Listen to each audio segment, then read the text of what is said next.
Voltamos a apresentar Justiça na Tarde. Justiça na Tarde Debate. Pois bem, são 15 horas mais 3 minutos e nós já estamos, a partir de agora, já com o nosso debate no ar. E como já foi dito na abertura do nosso programa, hoje o nosso debate vai estar girando em torno do Dia Nacional de Conscientização sobre a Paternidade Responsável. E olha que este dia foi instituído bem recente, no último dia 17 de julho e já comemorado no dia 14 de agosto. Evidente que é uma data importantíssima e que, com toda certeza, alcança, portanto, e acima de tudo, os nossos costumes. Séculos passados, evidentemente que a determinação do pai era uma única e não podia questionar, ou não deveria questionar. Evidente que também não vamos aqui, de certa forma, dizer que esse era um assunto e pronto. Evidente que existiam outras maneiras também dessa relação entre pais e filhos. Mas naquele tempo lá atrás, sem generalizar, era mais ou menos assim. Falou o pai e pronto, vamos obedecer. Mas e hoje? Como é que está hoje? E principalmente a questão do filho que nasce e que ainda hoje mantemos este fato que promove muitas discussões, que é o nome do filho que não está no registro de seu nascimento. Ou seja, o nome do pai que não está no registro de nascimento do filho. Então são temas que hoje nós vamos estar aqui abordando, mas o foco é justamente este, né? Ou seja, o diálogo mais próximo entre pais e filhos, filhos e pais. Mas será que esse diálogo também pode estar comprometido com a tecnologia que hoje nos faz com que cada um tenha o seu mundo na palma da sua mão?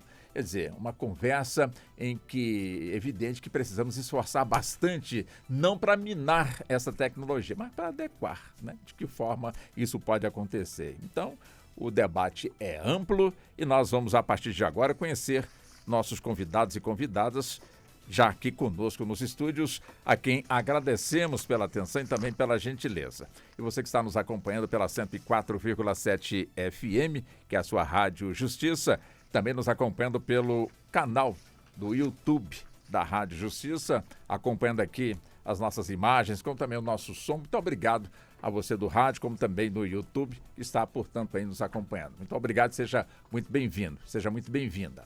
São 15 horas mais 5 minutos. Deixa eu já começar aqui o nosso programa com elas, né? Vamos começar com elas. Isso não importa não, né, doutor Charles? Então tá, então vamos aqui começar com elas. A Neuza Maria Batista é psicóloga, doutora Neuza, está aqui conosco. É evidente que conversar também com a psicóloga dentro deste nosso contexto é importantíssimo, né, doutora Neuza? Seja bem-vinda aqui ao nosso programa. Muito boa tarde para a senhora. Boa tarde, eu que agradeço o convite e é um tema muito relevante que é algo que a gente precisa debater na sociedade para que a gente possa mudar algumas estruturas excludentes e algumas estruturas que sustentam tudo isso, principalmente o abandono. Tá certo, então. Doutora Célia Arruda, advogada especialista no direito de família e também professora de direito civil. É sempre muito bem também recebê-la aqui nos estúdios. Mais uma vez, seja bem-vinda, doutora Célia. Muito obrigada, Walter. É uma honra, sempre uma enorme alegria estar aqui com vocês. O tema é muito importante. A presença do pai na vida das nossas crianças é absolutamente essencial. Parece o óbvio, né? Eu tenho usado uma expressão, óbvios esquecidos, né? Então, as pessoas perguntam, você bebeu água hoje? E aí a gente lembra que não bebeu água. Então, a paternidade é essencial, é a força das nossas crianças para o enfrentamento da vida. Talvez isso explique esses números assustadores que nós temos, algumas dificuldades que a sociedade vem enfrentando. E eu quero aprender muito hoje com a nossa querida doutora Neuza, psicóloga, doutor Charles, e o Charles, que veio aqui também trazer a visão, né, de uma geração mais nova. Muito obrigada pelo convite, de novo. Muito obrigado também à senhora.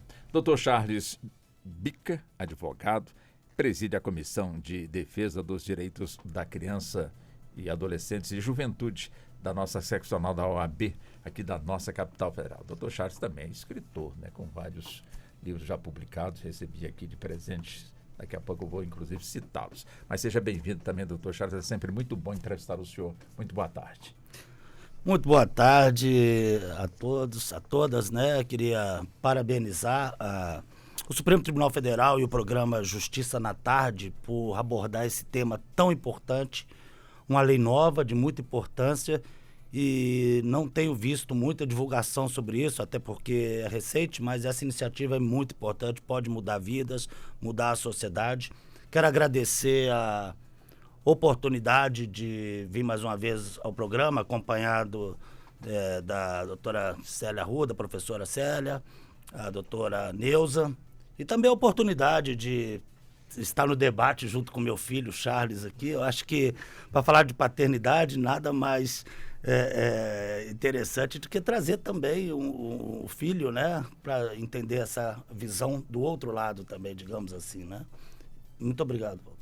Importante que o senhor já citou aqui o Charles Júnior, né? Não, ele não tem nem Júnior nem filho, o nome é igual o meu, é a tá, cópia. Pronto. Então, é brincadeira. Não, eu sei. Mas a Isabela não ficou com ciúme, não, né? A Isabela, ela, como tem 16 anos, eu consegui essa brecha, como não sei se vale muito, não pode dizer para ela que ela também não está ouvindo. Tá, eu falei, ó, tem que esperar 18 anos, Isa. Com 18 anos você vem. Daqui a 2 anos a gente volta. Tá certo. Deixa eu cumprimentar, então, o Charles, né? O Charles, seja bem-vindo. E é muito importante a gente ouvir o outro lado também, né? A juventude, o que eles acham também, acima de tudo, desse compromisso dos pais da paternidade também com os filhos. É sempre realmente muito interessante. Seja bem-vindo, Charles. Com certeza. Boa tarde. Muito obrigado pela oportunidade de estar aqui. É uma honra estar numa mesa para falar de um assunto tão importante, tão delicado, que é a paternidade. E é uma honra. Opa, seja bem-vindo. Fica tranquilo, viu?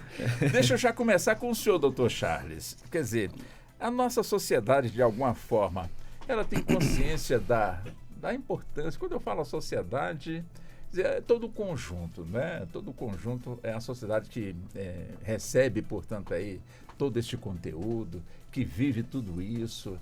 Quer dizer, é importante que ela conheça principalmente a responsabilidade da paternidade, ou seja, tendo essa responsabilidade, qual seria o impacto no futuro, a gente tendo, portanto, essa responsabilidade com as nossas crianças? O problema, Walter, esse problema ele é desde sempre. Vamos dizer aí, eu tive a oportunidade de estudar o início da humanidade, eu já estudei até, vamos dizer, a mitologia, né? Então, assim, se você for lá, se você for no início da humanidade, lá, Roma, você vai ver aquela figura de Rômulo e Remo, aquela cena de Moisés com as cestias. Então, assim, você vier lá na Europa, na Idade Média, no início do Brasil, a roda dos expostos, até na vinda para o Brasil, aquelas caravelas, vinham vários que eles chamavam de grumetes, alguns morriam ali caindo dos navios. Então, assim, esse descaso com as crianças, com os filhos, ele vem desde o início da humanidade. Infelizmente, a humanidade normalizou isso.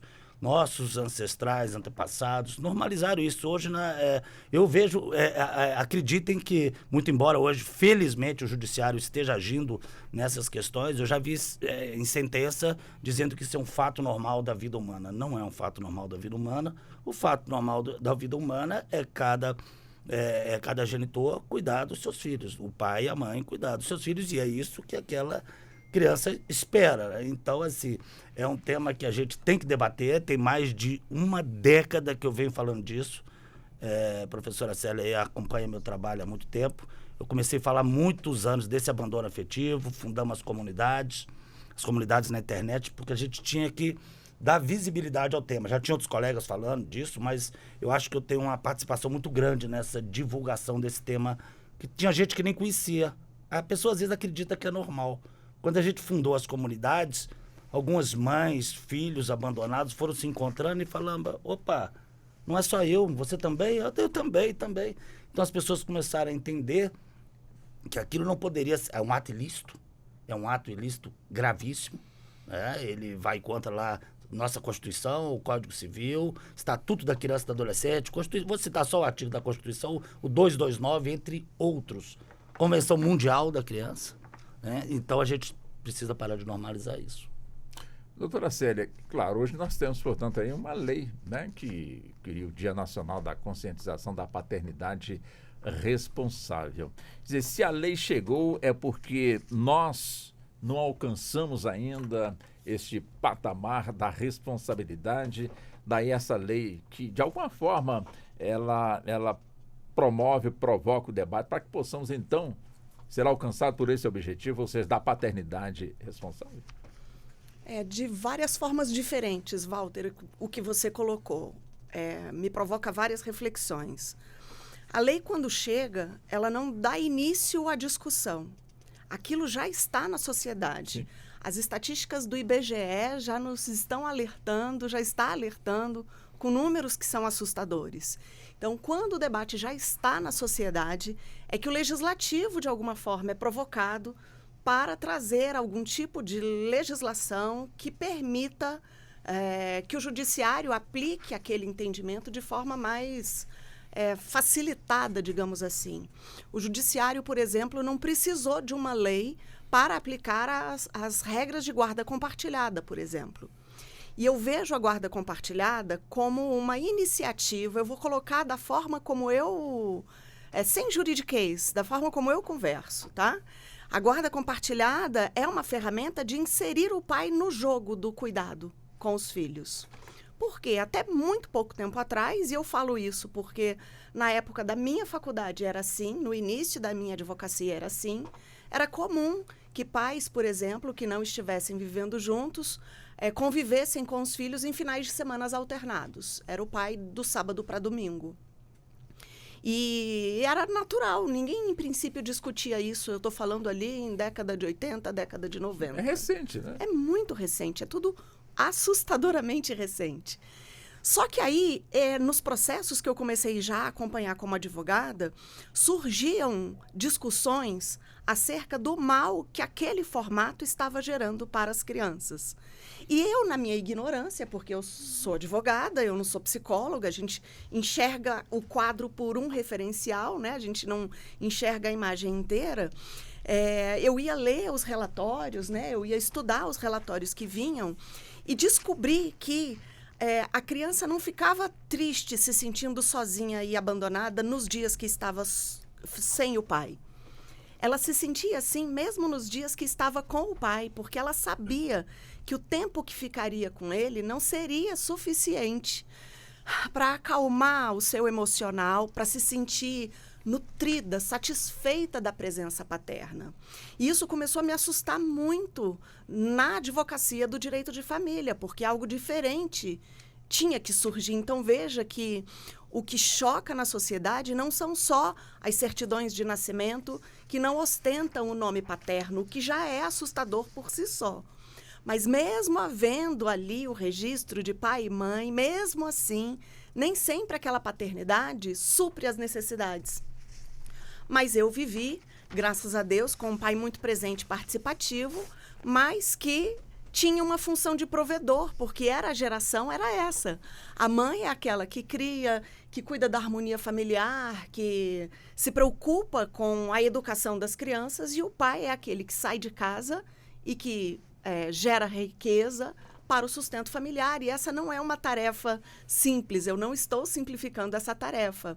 Mas os filhos se sentiam carentes da presença paterna. E isso, olhando para o passado, fica muito claro. Então, para mim, é muito bonito ver o legislativo correndo atrás, realmente, de ferramentas que sirvam de políticas públicas, né, e de apoio para as decisões que o judiciário vem tomando de um determinado tempo para cá, para, em resumo, inserir o pai no jogo. E isso a gente está vendo na sociedade. Pais que cuidam, pais que estão realmente atentos, participativos, nutrindo seus filhos, passeando com o carrinho do bebê às 10 horas da manhã. Se vocês observarem, vocês vão perceber isso. Na época da minha adolescência, isso não existia. Então, para mim, é muito realmente feliz ver esse encontro dessa demanda da sociedade com o que a legislação está proporcionando, com o que a gente vê no judiciário, mas ainda é um início de caminhada. Falta muito ainda aí a ser construído. Doutora Neuza, quer dizer, esse novo modelo, vamos colocar assim, esse novo modelo de paternidade, esse novo modelo de pai, que impacto ele pode alcançar na formação, podemos colocar assim, na personalidade, na formação de personalidade da criança que está ali, acompanhando o pai, enfim, de forma diferente, não para o filho, né, que ele está convivendo, está naquela primeira convivência, mas para a sociedade em si, é diferente de alguns anos atrás, que não era dessa forma. É um impacto positivo, é um impacto bom, poderemos ter no futuro diferente, uma sociedade diferente. De que forma a senhora vê também esse aspecto? Eu vejo como um impacto muito positivo. A gente precisa entender que o pai, ele é uma figura extremamente necessária na construção de identidade da criança, do filho, né? Quando o filho ele passa por um abandono, ele pensa assim, será que alguém vai me amar? Será que eu sou responsável por isso? Então, isso já é uma negativa muito grande que vai desencadeando em muitas outras questões psíquicas e emocionais também. E o impacto para a sociedade ele é muito grande. Por quê? Porque isso pode se desencadear em vários tipos de vício, em adicção, em violência. Trabalhando na comunidade com o Projeto Renascer, nós estávamos atendendo adolescentes que estavam com medidas restritivas. E nós fazendo uma análise, 80% desses adolescentes passaram por abandono paterno. Então, a gente já coloca aqui como é importante essa figura nessa construção. Então, a gente precisa refletir sobre esses danos. E eu penso ainda que é uma responsabilidade de toda a sociedade, minha, sua, e de todo mundo que está nos ouvindo, porque a nossa sociedade, ela legitima essa violência, que no caso é uma violência, porque o abandono, ele é sim uma violência, quando a gente vai reforçando essa construção patriarcal e machista. Então, o homem, ele não tem o papel de responsabilidade na figura do filho, a responsabilidade é sempre da mulher. Então, quando o homem... Porque o abandono paterno, a gente tem que entender que ele não é só quando o pai não assume o filho. Ou ele também não é só quando o pai se nega na criação desse filho. É quando há uma omissão e uma negligência na necessidade moral, social, psicológica, emocional também. Então, não é só financeiro. Então, há vários tipos de abandono, né? A gente entende que o abandono emocional, financeiro, intelectual, e tudo isso gera um dano. Às vezes, aquela criança ela não consegue ter um desenvolvimento escolar. Não consegue ter um desenvolvimento acadêmico como adulto. Então, isso tudo reflete também na nossa economia, reflete na nossa educação, reflete na violência, reflete na saúde emocional. Então, se a gente for pensar, a gente precisa refletir que é um tripé: família, escola e sociedade. E desconstruindo essas construções excludentes. Em relação ao que o doutor falou, eu acho muito interessante essa lei. Mas uma lei, ela só é efetiva, o que faz uma lei valer é o uso dela. Então, a população, a comunidade, ela tem que se apropriar dessa lei. Em relação ao que a doutora Célia falou, eu achei muito interessante também, porque quando a criança ela passa por aquele processo de ansiedade, que o abandono, ele vai gerando essa ansiedade também na criança. Nós já vamos crescendo uma geração de crianças adoecidas que vai gerar esse impacto que o senhor me perguntou, Walter, é sobre... o Brasil mesmo, em todos os âmbitos, porque há esse impacto social, né? Então, quando a criança, ela sabe que ela vai ter que voltar.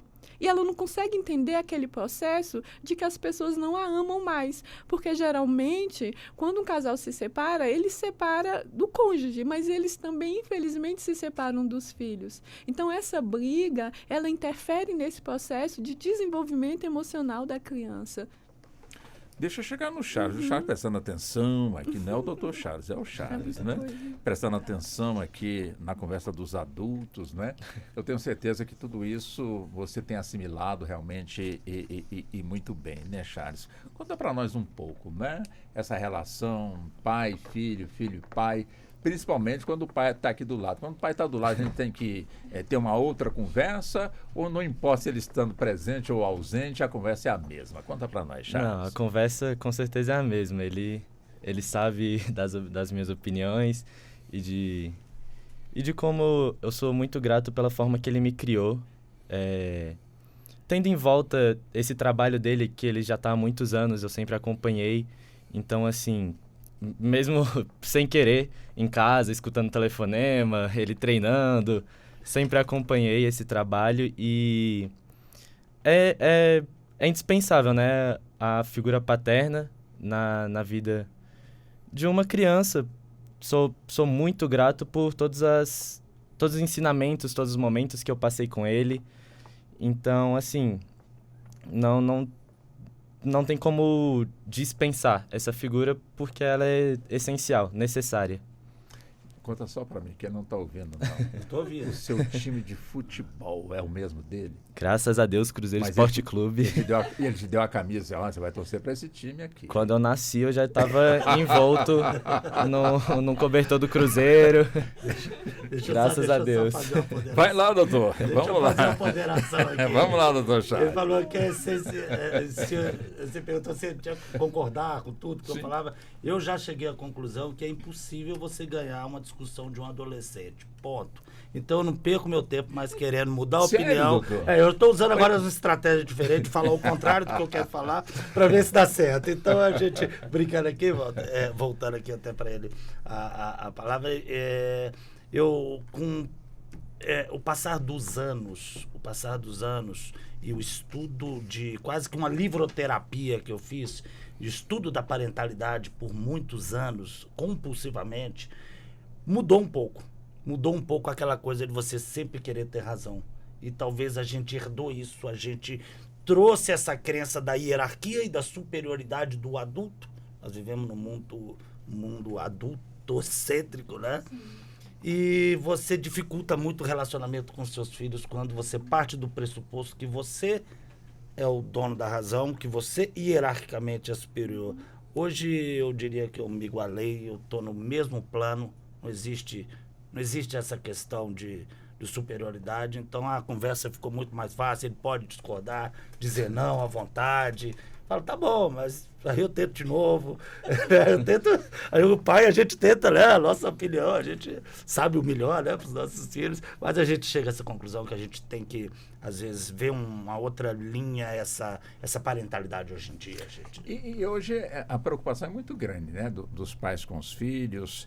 E evidente, num mundo também totalmente diferente do que era o nosso quando éramos, portanto, criança. Hoje a gente vê também uma facilidade muito grande na comunicação e também uma exposição muito grande, assim, com muitas portas abertas por onde ali podem entrar coisas boas, como também podem entrar coisas ruins. Quer dizer, é importante uma conversa franca com o filho, no sentido de mostrar o bem, o mal, em que pese que na palma da mão ele pode ali consultar, ver, já tem essa facilidade para encontrar, portanto, tudo isso. Ou seja, muitos pais às vezes se sentem não incapazes na sua condição, mas porque não têm o conhecimento para travar, portanto, uma conversa boa, portanto, com o filho, para lhe passar, portanto, conselhos de coisas boas, para que ele realmente no futuro seja uma pessoa boa. Quer dizer, o pai que se sente de certa forma intimidado, ou então de certa forma assim, envergonhado, de não alcançar, portanto, aí o entendimento do filho naquela altura do campeonato. Como é que você vê esse ponto também, doutor? Ele não tem que se vergonhar, ele tem que o que a gente sugere, Walter, aqui, por favor, aqui não é nenhuma crítica aos nossos antepassados, a uma parentalidade mais tradicional que foi passada aí de crenças culturais de gerações, não é nenhuma crítica, cada um ali fez o melhor. Claro. Todos queriam, amavam os seus filhos e fizeram o melhor que tinha para os seus filhos, mas existem alguns valores que a gente já tem que começar a repensar. O que a gente pede é que as pessoas pelo menos parem um pouquinho para pensar nessa questão, tá? Porque eu já vi, assim, pessoas, colegas de falar assim, olha, o meu filho é obediente, eu olho assim, ele sai correndo, mas que isso? Como assim? Você olha para uma pessoa e ela sai da sala porque você olhou para ela. Tá entendendo? Essa questão Não, tô da entendendo. obediência. Você precisa de colaboração. Ou você quer um filho, você quer criar uma família onde a pessoa tenha medo de você. Você quer ser, né, respeitado pela pessoa que você se tornou, pela pessoa como pai ou como mãe que você se tornou, ou você quer ser respeitado por um medo, aonde você olha o seu filho já cala a boca. Então eu acho que várias questões têm sido trazidas e Walter, por incrível que pareça, muita gente não sabe, né? Nós estamos aqui falando da data da paternidade responsável. Existe uma ciência por trás da parentalidade. Existem dezenas, eu sou capaz de citar aqui muitos estudiosos no mundo inteiro trabalhando esse tema há muitos anos. É tudo muito recente no Brasil. Nós temos uma leva imensa de educadores parentais sendo formados e as pessoas não sabem, pessoas que estudam como poder te ajudar nessa relação familiar. E assim, são vários os pilares ali, e um deles está nisso que eu estou falando aqui, que é o igual valor. O igual valor talvez seja o mais importante de todos os pilares. Você não é hierarquicamente superior aos seus filhos. E acho que quando você descobre isso, você melhora a relação. E tem uma frase até da Micaela Owen, a sueca, eu tive até aula com ela, a Mia, ela fala, é na relação que está a solução. E é na relação que está a solução de tudo.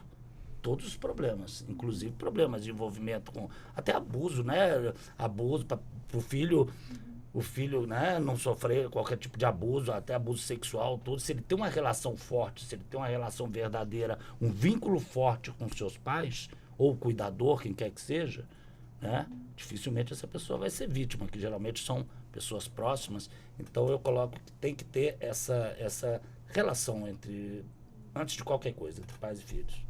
Agora, doutora Célia, realmente é um tema novo, um tema desafiador, com toda certeza, um tema que transforma, um tema que também, além de desafiar, também transforma. Ou seja, agora, nesse nosso Brasil de tamanho continental, como, de alguma forma, avançar neste ponto importante, primordial, mas que ainda temos, nesse nosso Brasil de tamanho continental, o patriarcado ainda falando mais forte, né? Como igualar? Ou seja, é um trabalho de formiguinha, cada um fazendo, portanto, a sua parte, tem que ter um começo, e esse começo nós, então, já o temos, principalmente com a instituição, portanto, do Dia Nacional de Conscientização da Paternidade Responsável, quer dizer, a partir de agora ou de sempre, exercê-lo sempre, sempre, sempre. É uma tarefa difícil essa que você me deu de responder essa sua pergunta. Num país continental, com realidades tão diferentes, a depender da localidade. Mas o que há de comum é que em todas as regiões essa deficiência existe, essa falta existe. Então, além da legislação, da criação desse dia, existem políticas públicas, existe o Ministério Público, identificado como competente pela legislação para tomar a frente da proteção da criança e do adolescente, porque se a criança tem a mãe, ela administra os interesses do filho. Se ela só tem o pai, em princípio, administra os interesses. E quando ela não tem nem pai, nem mãe, na realidade, efetivamente, da vida dela. Então, o Ministério Público tem essa competência, tem essa legitimidade, inclusive, de provocar o judiciário na busca de algo que falte para aquela criança, por exemplo, inclusive uma investigação de paternidade, o próprio Ministério Público pode requerer, mas existem muitas... Charles, eu não sei nem se eu lembro agora a denominação, mas aqueles dias de rotina que eles fazem, de atendimentos à população de uma forma geral, um dia de atendimento para que pessoas tragam seus filhos que não têm o nome do pai na certidão de nascimento. Mutirão. Um mutirão, me faltou essa palavra. Tá? Então, isso é feito no país inteiro, iniciativa do Ministério Público, em algumas localidades da Defensoria Pública. Normalmente é a Defensoria, quando a estrutura dela naquela localidade é melhor, quando não o próprio Ministério Público faz isso. E o Judiciário tem agido de forma mais atenta inclusive reconhecendo algumas inovações trazidas pelo Código Civil de 2002, que veio um pouquinho depois do Estatuto da Criança e do Adolescente e complementou com algumas informações muito importantes, porque até 2003, que é quando esteve em vigor o Código Civil de 16 e na época do Estatuto da Criança e do Adolescente, 1990, quando ele veio, só existia vínculo de pais e filhos por duas causas. Ou tinha que ser vínculo biológico, ou era a adoção civil, aquele procedimento de adoção que quando a gente vê nas matérias, nos jornais, é aquele procedimento longo, que chega a ser sofrido, né, descrito pelas pessoas que se habilitam pleiteando a adoção. O Código de 2002 reconheceu outras causas como sendo suficientes para o reconhecimento de um vínculo de parentalidade, óbvios esquecidos, né? Como se a sociedade já não vivesse isso, mas quando vem para a legislação, facilita muito o trabalho do judiciário. Quais seriam esses outros vínculos? O vínculo da socioafetividade, porque em razão do número de crianças ser muito grande, desacompanhadas de seus pais, então pode acontecer na vida de algumas crianças que elas sejam cuidadas por outros homens que, apesar de não serem o pai biológico, cuidam. E aí eu uso uma frase, ele não é o pai biológico, mas ele cuida tanto como se fosse, que se torna o pai para todos os fins jurídicos. Então, eu posso propor uma ação de investigação, de reconhecimento de paternidade, já dizendo para o juiz na petição inicial, excelência, não precisa fazer o teste de DNA, porque eu estou lhe adiantando a informação que vai dar negativo. O vínculo que eu quero que seja reconhecido aqui não é o biológico, é o socioafetivo. Ou seja, aquela criança foi cuidada e veja a importância e a responsabilidade, a consciência que tem que ser dada a essas condutas, porque ela foi cuidada, foi amparada, provavelmente foi sustentada por alguém durante algum tempo, e esse cuidado gera afeto recíproco. E esse afeto recíproco gera reconhecimento de figuras familiares. Então, ele não é o pai, mas ele cuidou tanto como se fosse, que a criança passou a vê-lo e reconhecê-lo como pai, e ele passa a ver aquela criança como filho. Isso é suficiente para uma alteração na certidão de nascimento da criança, para fins de inclusão do nome disso que a gente chama de pai afetivo. Ele é o pai afetivo e ele vai assumir as funções de pai juridicamente falando, com todas as mesmas repercussões do pai biológico. E, mais recentemente, os vínculos de inseminações artificiais feitas em laboratório. E aí vejam como a medicina evolui. É complexo isso para o direito, mas pessoas doam material genético e esses materiais são utilizados pelas clínicas de reprodução, são feitas inseminações e nascem crianças com vínculo biológico numa pessoa que não é aquela que estará no registro de nascimento e outra pessoa vai cuidar. E se fizer pesquisa na imprensa de uma forma geral, vai encontrar muitas notícias de pessoas que rejeitam essas crianças nascidas por esses trabalhos laboratoriais, digamos assim. Então, é complexo isso para o judiciário, mas se foi dada a autorização para a realização dessa inseminação artificial, essa paternidade não pode ser abdicada, renunciada, ele não pode abrir mão. E aí entram os dramas familiares que a gente enfrenta, porque uma coisa é a lei dizer não pode ou não deve ser feito isso, e outra coisa é que a gente deixe, né, para trás a prática de determinadas condutas. Então, políticas públicas, informação à sociedade. Quando a gente aprende que informação liberta, é isso. Mas essa informação ela tem que alcançar esses lugares, talvez, de mais difícil acesso, porque o que a gente precisa é mudança cultural, efetivamente. Doutora Neuza, quer dizer, essa preocupação dos adultos, os nossos jovens, as nossas crianças estão, de certa forma, preparadas ou, de alguma forma, elas têm a facilidade da compreensão e também da aceitação, ou precisa de algo mais? Eu penso que a gente precisa voltar a olhar para essa questão, porque é uma questão urgente e necessária. E a gente sempre precisa de algo mais, porque a gente precisa preparar também, não só as famílias, como a sociedade também. Eu estava ouvindo o Charles Filho falar e a gente percebe como é interessante essa interação afetiva quando o adolescente ele consegue manter esse desenvolvimento emocional saudável com o pai. A gente percebe até a fisionomia dele quando fala, né? Porque, como o Dr. Charles falou, a gente tem a questão de embater com o adolescente. Gente, há uma diferença muito grande entre ouvir a pessoa, conversar, ouvir e compreender. O adolescente, ele precisa de compreensão. Ele precisa ser compreendido dentro daquele contexto que ele está. E a criança também, né? Por isso, essa pergunta que o senhor me fez, eu te respondo dessa forma. A gente precisa compreender, entender o outro, né? Se eu olho para o meu filho e eu, de alguma forma, vou projetando o que eu quero nele, tanto criança quanto adolescente, como é que essa pessoa vai se constituir como sujeito de direito? Ter seus próprios pensamentos, saber o que é bom, o que é ruim. Então, assim, essa formação psicológica, ela vai ser afetada. Então, a gente tem que ouvir também. E há uma visão adultocêntrica, sim. Inclusive, essa educação antiga, ela era uma educação adultocêntrica, onde os adultos eles se colocam em superioridade em relação à criança, e a criança ela é vista como um objeto, ela não faz parte dessa construção educativa para ela, né? Então, a educação parental é quando um adulto, ele... nessas atividades, naquele papel de segurança e responsabilidade com a criança, ele vai compreender que essa educação ela precisa ser mudada, porque eu tenho que olhar para essa criança e compreender e respeitar. Há uma diferença muito grande entre obedecer na geração de obedecer, porque assim, hoje em dia a gente não quer que nosso filho nos obedeça.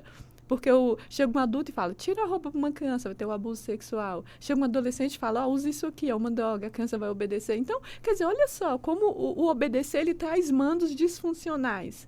Agora, quando eu respeito, é diferente. E a nossa geração, a educação parental, é uma educação de respeitar o outro, de ouvir o outro, de trabalhar essa empatia. E com isso, a gente consegue promover um desenvolvimento educacional, um desenvolvimento emocional saudável, um desenvolvimento social saudável. E aí, toda a sociedade ganha, o nosso país ganha e o indivíduo ganha também.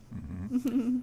Charles, que não é o doutor, conta para nós no que tem mudado para você, enfim, esse diálogo aberto que você tem com o seu pai.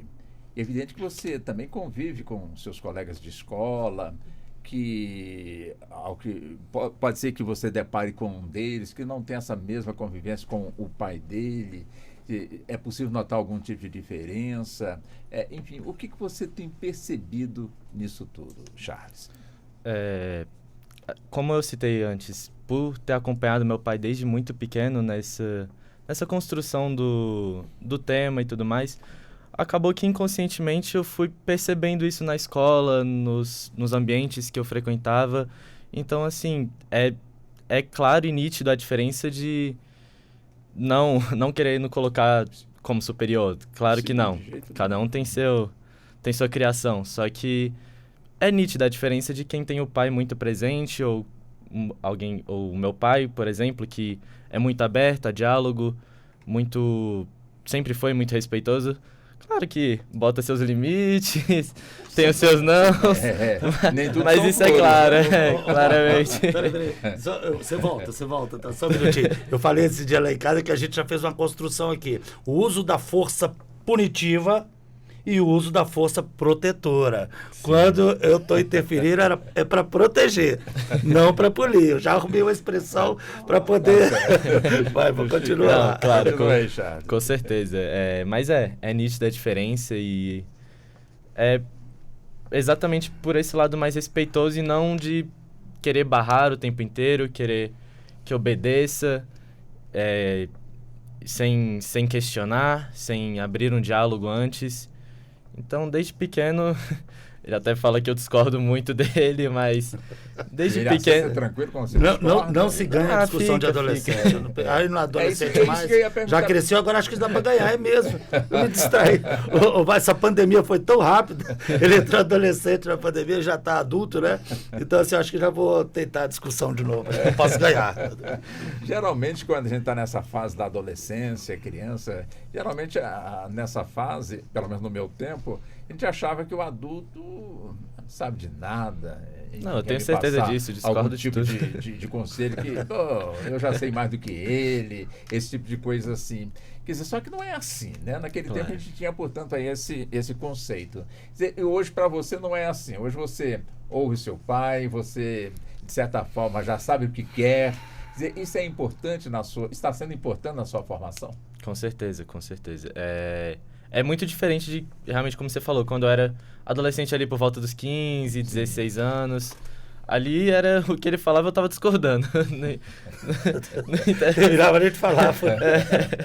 Me chamava de Google até, que eu ia completando as frases pra ele.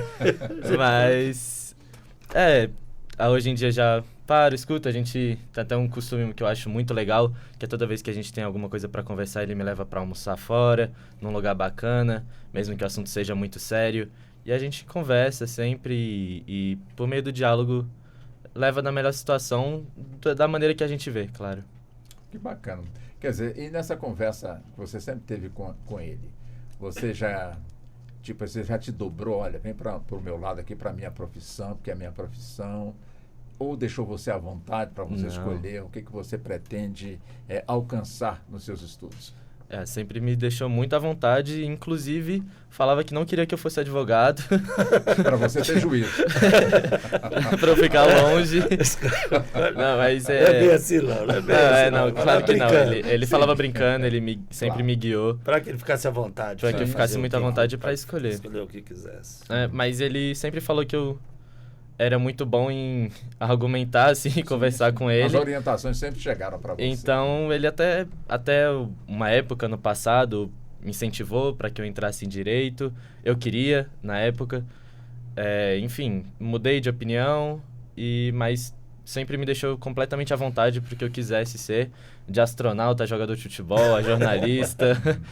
Todas as opções, foi sempre um leque aberto. Perfeito. Ontem naquele treinamento que a gente fez lá na OAB, a gente, dentre as várias etapas que a gente foi percorrendo no tema sobre a parentalidade consciente, teve uma hora que a gente falou do mindfulness, né? A gente começou a falar um pouco de meditação. Eu achei, por acaso, eu não conhecia uma oração do século VII no México, né? Que ela se chama Bênção de Nahuatl, do século VII, dos astecas, né, no México. E no meio dessa oração, aí tinha uma música, eu coloquei a música da meditação, tinha uma frase que me impactou bastante. Eu liberto os meus filhos da necessidade de me trazer orgulho.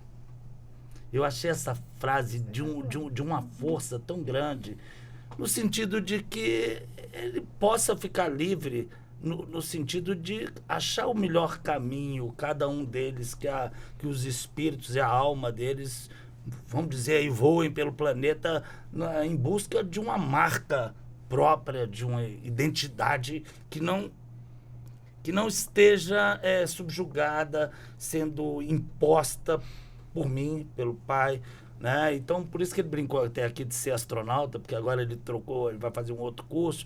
Eu falei, cara, vai fazer o que você quiser. Sempre algo, eu não tenho nem dúvida, sempre que é algo íntegro, algo correto, algo sério, mas me embarcou bastante dessa necessidade que alguns vivem, talvez uma escravidão, de querer ser alguém que eles não são para atender expectativas alheias. Então, acho que me chamou bastante atenção, Walter, isso que ele estava falando agora, quando ele falou do astronauta, né? Me chamou a atenção. Pode ser astronauta, viu? Opa, que bom. Agora, doutor Charles, como, de certa forma, eu não digo convencer, mas trabalhar com o pai de hoje para que ele se torne realmente um pai responsável, aquele que ainda não conseguiu, portanto, chegar lá? Nós estamos falando de qual pai? Peraí, porque a gente tem aí, a Célia hoje mais cedo colocou algumas situações, Célia e a Neuza, daquele pai ausente, daquele pai presente fisicamente, mas não emocionalmente, eu acho que né? São todos os pais, né? Aquele que está usando tem que estar presente, enfim, eu acho que o pai é único, então ele que tem que, de alguma forma, ser conscientizado para não estar ausente e estar sempre presente, né? Agora, como, de certa forma, alcançar, portanto, aí, este pai, até porque, fazendo aqui uma relação, quando nós tivemos aí a promulgação do Estatuto da Criança e do Adolescente, muitos pais, de alguma forma, questionaram, opa, agora eu não vou poder mais mandar os meus filhos. Quer dizer, mandar aquele tipo de castigar e outras coisas mais, né? Ou seja, lhe faltava, portanto, este conhecimento. E ainda, infelizmente, ainda temos muito desses pais dessa forma. Agora, como alcançá-los justamente no que está sendo, foi justamente o sentido desta lei, né? Criada para que o pai, de certa forma, venha a ser mais responsável na sua conscientização. A gente tem que mudar essa relação, antes de mais nada. Essa relação, esse entendimento. Quando eu falei ali lá atrás, entre os pressupostos da parentalidade consciente, a gente coloca igual valor, autenticidade. A autenticidade a gente falou bastante aqui, de respeitar a autenticidade do filho, a integridade do filho e a responsabilidade pessoal também, evidentemente. Né? Todo mundo, senão alguns vão falar, que coisa mais permissiva, que pode tudo, não. O filho tem a responsabilidade pessoal dele e as consequências pelo que ele está fazendo. Né? Mas quando a gente muda essa visão de hierarquicamente superior, eu dei até um exemplo aqui daquela coisa que as pessoas se orgulhavam muito, que a pessoa obediente, que eu só olho, nossa, a pessoa só olha, a pessoa sai correndo. Eu tenho pavor de imaginar isso, só olho e sai correndo. Eu passei por isso na minha infância. Eu fiz, mas isso que nós estamos falando aqui, Walter, isso isso vem do início da humanidade, de tempos de vamos dizer aqui, de elites, de reis, aonde tudo era imposto e aquele tinha o poder, aquele não tinha, aquele era mais forte, aquele era mais fraco, não tinha, a criança, igual a doutora Neuza colocou aqui, né, era visto como um mero objeto, né, tem muito pouco tempo. E vou te dizer, o Estatuto da Criança e do Adolescente ainda, ele tem muito a sair do papel e ir para as ruas, para a vida, para as famílias. Isso que nós estamos falando aqui é muito novo, é muito polêmico. Eu vou ousar, professora Célia, eu vou ousar dizer que o que a gente fez ontem lá nesse workshop, lá na OAB, foi quase que uma revolução. É uma revolução quando você chega e fala isso para algumas pessoas.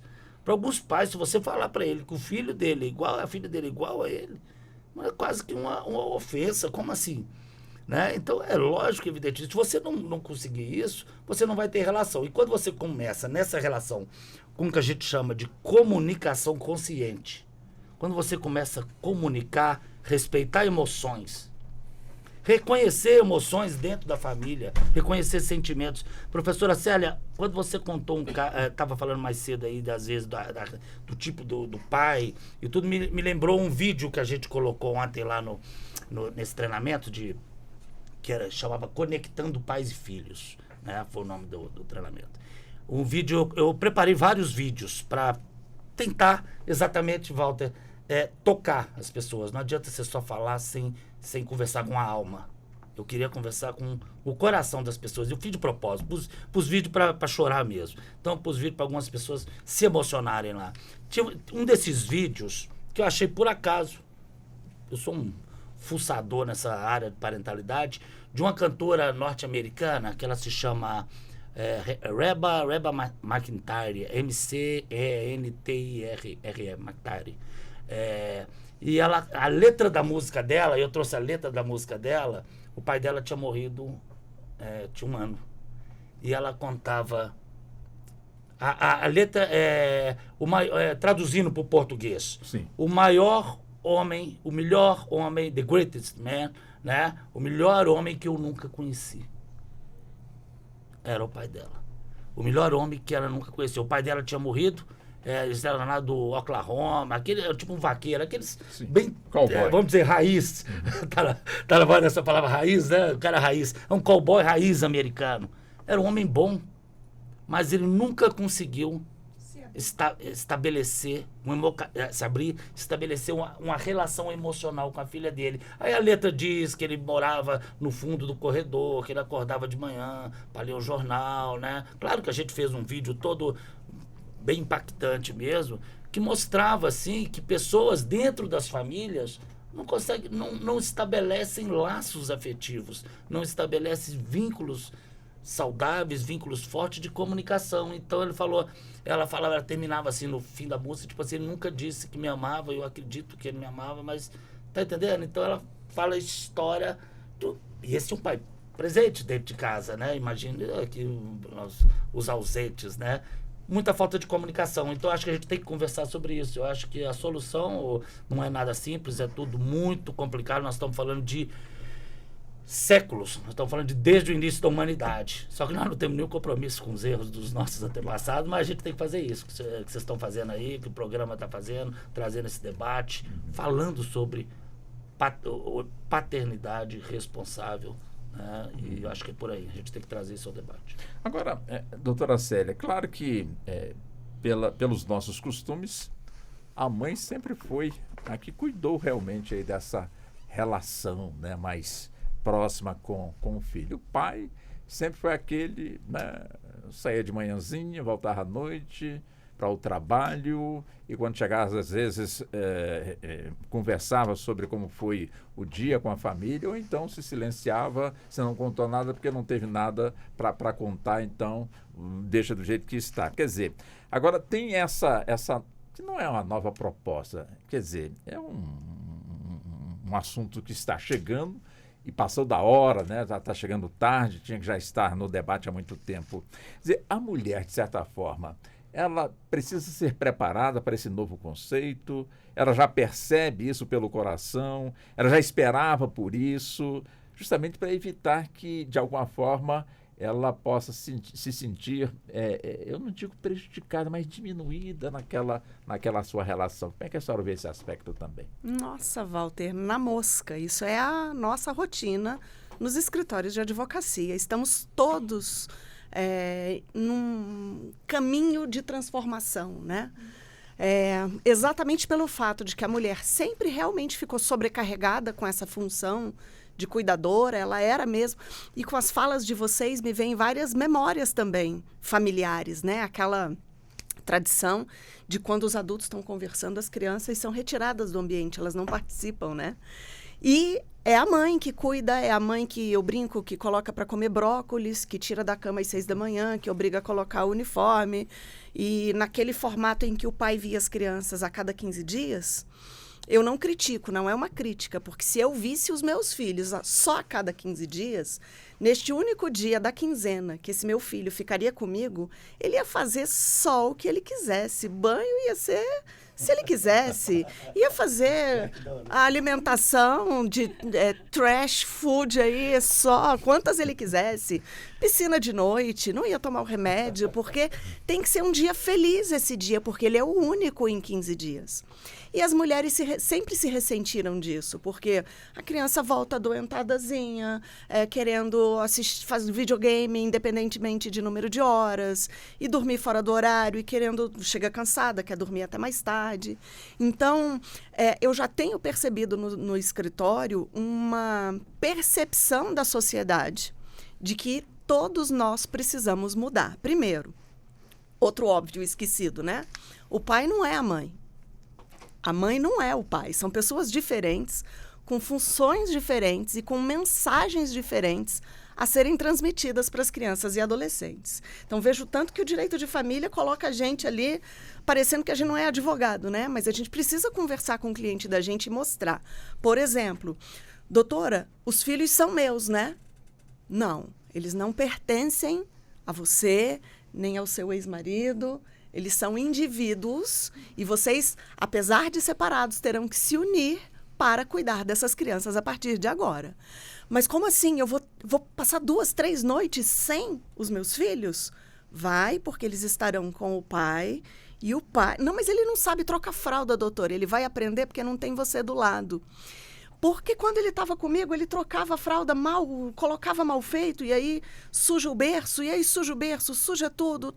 Mas é porque tinha você para limpar ali e ficar tentando ensinar ele. Lá não tem. Então ele vai fazer na primeira noite que der tudo errado, porque pode ser que dê, ele vai perceber o trabalho que vai dar para ele, e no dia seguinte, na semana seguinte, ele vai se esforçar mais. E a gente tem visto isso nos escritórios. Nem o jeito de segurar no colo do homem é igual o jeito de segurar. Tem homens que seguram o bebê no colo, você fica tentando ajudar, assim, né? Porque parece que vai escorregar. Não é o mesmo jeito, ele não é a mãe, mas do jeito dele, fazendo daquele jeito, ele está passando uma mensagem que, na minha opinião, que é o que eu vejo nos relatórios dos psicólogos, é essencial para passar para a criança uma informação diferente e essencial para o crescimento equilibrado dela. Então, os homens estão aprendendo um ofício que era desconhecido deles até muito pouco tempo, que era desses cuidados básicos mesmo, de dar banho, de alimentar, de cuidar da roupa que vai vestir amanhã, porque até isso passa despercebido por alguns clientes homens lá do escritório. E o trabalho da conquista, né? Porque uma das queixas dos homens eu cheguei lá no sábado, meu filho não quis vir comigo.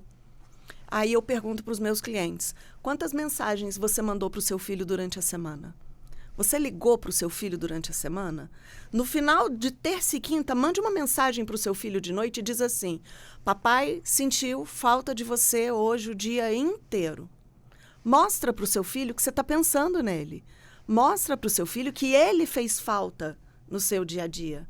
Chegar lá na sexta, no sábado, essa criança estará ávida de saudade esperando por aquele encontro. E isso vai deixar a mãe mais tranquila, porque como ela sempre ficou sobrecarregada com a tarefa de cuidar, existe inclusive um sentimento de culpa, que essa frase que o Charles usou, ela é muito importante, eu liberto meu filho da obrigação de me dar orgulho. E aí, Bica, conversando em casa, eu ouvi dos meus filhos, o do meio falou assim para mim, eu também te liberto do sentimento de culpa que a gente sabe que você sente.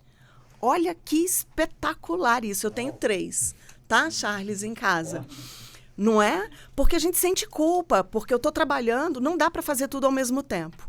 Quando eu trabalho, eu estou deixando algumas tarefas do lar e do cuidado direto com os meus filhos, em princípio, eles ficaram sobrando. Então, quando o pai tem condição de entrar no jogo e também exercer os atos de cuidado, essa mãe sentirá menos culpa e abrirá espaço para que ele entre nesse jogo. Obrigada, Walter. Nós estamos voltando nesse assunto. Tá bom. 1 hora já se foi. Passa o tema rápido. realmente excelente.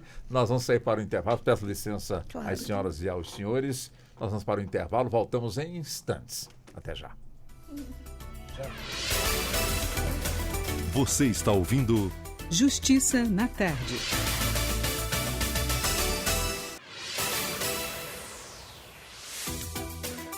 Voltamos a apresentar Justiça na Tarde. Justiça na Tarde Debate. Pois bem, são 16 horas mais 8 minutos agora no horário de Brasília e nós já estamos entrando na segunda hora do debate que hoje estamos aqui promovendo sobre a paternidade responsável. Conosco estão o Dr. Charles Bica, ele que é advogado, preside a Comissão de Defesa dos Direitos da Criança, Adolescente e Juventude da OAB-DF, também a doutora Célia Arruda, advogada, especialista no direito de família e professora de direito civil. Também conosco o Charles Oliveira Bica, que é estudante e, claro, também participando desse debate importante, porque nós estamos ouvindo e, claro, conversando com a parte adulta e também com a parte da adolescência, né? E também conosco a doutora Neuza Maria Batista, que é psicóloga também aqui conosco. Eu já volto até com a senhora, doutora Neuza.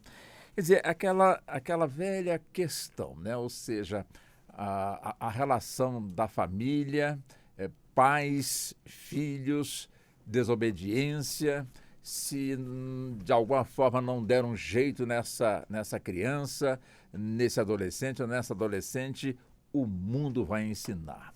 Quer dizer, quando essa frase soa, é porque a família estaria desistindo, portanto, daquele filho, daquela filha, se está desistindo, é porque lhe falta realmente argumentos e conhecimento para que prossiga realmente na busca do diálogo, para que, de alguma forma, essa parte seja ajustada e fique bom para todo mundo?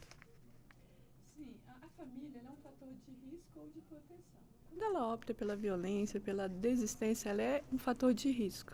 Então, nesse caso, é um fator de risco. Mas tem vários mecanismos que sustentam essa dinâmica, né? A gente precisa entender toda a estrutura que sustenta essa fala. Porque, às vezes, por exemplo, né, segundo o IBGE, nós temos 13 milhões de mães solos no país. Né? Então, a gente considera a família, ela também é uma família de mãe solo, né? Então, às vezes, é difícil para a mãe que tem que trabalhar, tem que prover, tem que educar. Então, às vezes, essa figura, quando ela se ausenta, e não se ausenta porque ela quer, porque ela tem que prover esse sustento, a gente percebe que fica uma brecha nessa comunicação para que ela se torne funcional também, né? A gente entende que a responsabilidade da família não é responsabilidade só da mãe e do pai, também é do Estado. E a gente observa que quando as pessoas estão saindo do ensino médio para essa vida adulta, a gente percebe que não há, nenhum mecanismo que ajude a família. A gente, por exemplo, eu trabalho muito na comunidade com famílias carentes e eu percebo que é muito difícil quando você vai fazer uma formação para o jovem, para o mercado de trabalho, e que a família também precisa, não só financeiramente, porque o trabalho vem junto com a responsabilização também, essa responsabilidade e essas normas de valores. E a gente percebe que você vai dar essa formação, mas que ele não vai ter acesso a esse trabalho. Então, ele vem com toda uma esperança, uma expectativa disso, né? Então, quando a família ela traz essa fala, a gente entende que há muitos fatores que precisam ser trabalhados dentro desse contexto. Né? O Dr. Charles estava falando sobre os laços de sangue e os laços afetivos. A gente, nem sempre uma pessoa que tem um laço de sangue vai ter um laço afetivo, porque é diferente. O laço afetivo ele é construído. Né? Então, mesmo que a família ela seja uma família de risco e vulnerabilidade financeiro, ela pode não ser uma família de risco e vulnerabilidade afetivo, porque ela pode ter ali os laços afetivos, bem fortalecidos. Outra coisa que a doutora Célia estava falando também, que era sobre a culpa. Gente, a culpa não serve para nada. Mães, pais que estão me ouvindo, joga essa culpa fora. O importante não é o tempo que você fica com seu filho, é a qualidade de tempo. E voltando na sua fala, quando eu desisto do meu filho, eu vou falar para o meu filho, o mundo vai te ensinar, porque às vezes o filho que está dando trabalho é um pedido de socorro. O trabalho é um pedido de socorro. Esse jovem, essa criança, esse adolescente, ele está pedindo ajuda. E lembra que eu falei no início? O importante não é falar, eu falo, mas eu preciso ser compreendido. Eu te escuto, não, você me escuta, mas não me compreende. Então, tem vários mecanismos que sustentam tudo isso que a gente precisa refletir. E dentro dessa reflexão, toda a sociedade é responsável por isso, né? E a gente conseguir suprir esse dano, a gente conseguir trazer soluções para essa questão.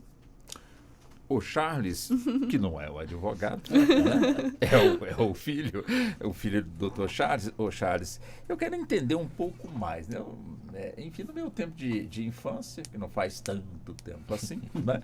Quer dizer, a gente não tinha internet, mal a gente tinha um telefone. Quando eu conheci um aparelho de TV, para mim foi uma coisa de outro mundo. Quer dizer, bem diferente da sua geração. Sim. Que hoje você tem praticamente toda uma tecnologia à sua disposição.